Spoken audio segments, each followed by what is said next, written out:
great land grab of the 1700s. Great land grab of the 1700s. We're at Fridays, right? And these boys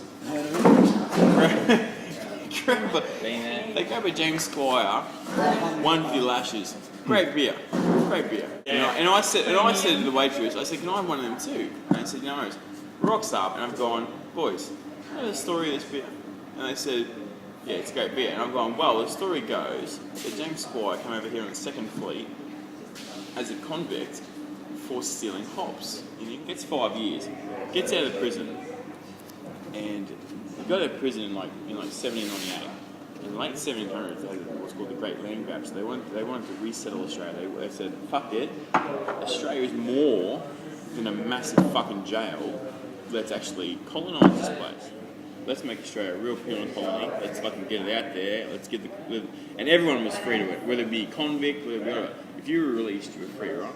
So he goes out there. So James Squire, this is James Squire, right? 1798. Let's get these flags in the centre of these lands, and the land was actually dedicated, right? So land was what equates to about 10 hectares today. A fuckload of land per person, right? Hey boys, how you going with the Great Land Grab? They didn't say how to get there. They didn't tell you how. Horse, fucking running. There was no cars in those days, but however you get there, right? Go, and you had to get to wherever you want. So James Squire was fortunate to get a pretty fucking fertile patch of land. Put his fucking flag in there. This is my fucking land. Put a fucking flag in it. I don't know how to say it, but he said it. Punched it in there. Anyway, so he did it. He got the land there.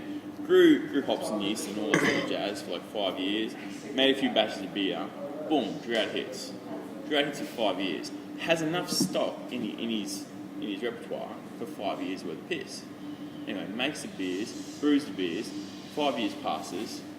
Bang, has to steal shit again. So goes back. Starts stealing hops, starts stealing fucking wheat, all this sort of shit, right? Where did he sell them?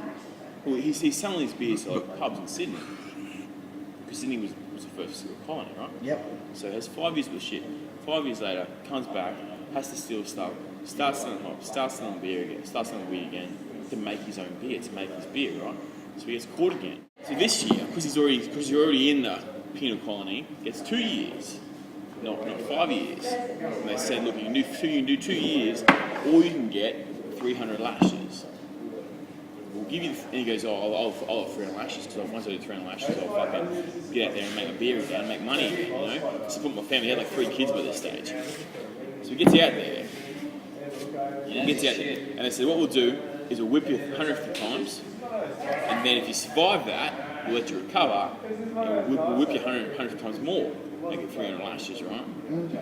The guy survived the first 100 lashes, but was so injured that the actual head of the penal colony said, nah, this cunt ain't taking on anymore. He's not penal colony. Okay, so He's so badly injured, he's gonna take months to repair. So he's done. 100 lashes is enough. Yep. Not getting any more. So he basically repaired after 150 and said, that's it, sweet, you're done. Go out, go. So he still had this land, right? And this land had regrouped itself with him, was already growing hops and growing weed again. Grew that, boom, made beer. So we're talking about Produced what's called the Malt Shovel Brewery, which is the first. The malt, what? Malt Shovel Brewery, which is the first brewery in Australia, which is now renamed, Chuck Hahn actually renamed it, and now he calls James Squire the MSB, which is the Malt Shovel Brewery. Anyway, from there, everyone's learning. he's done this. He's died about 30 years later as one of Australia's richest men.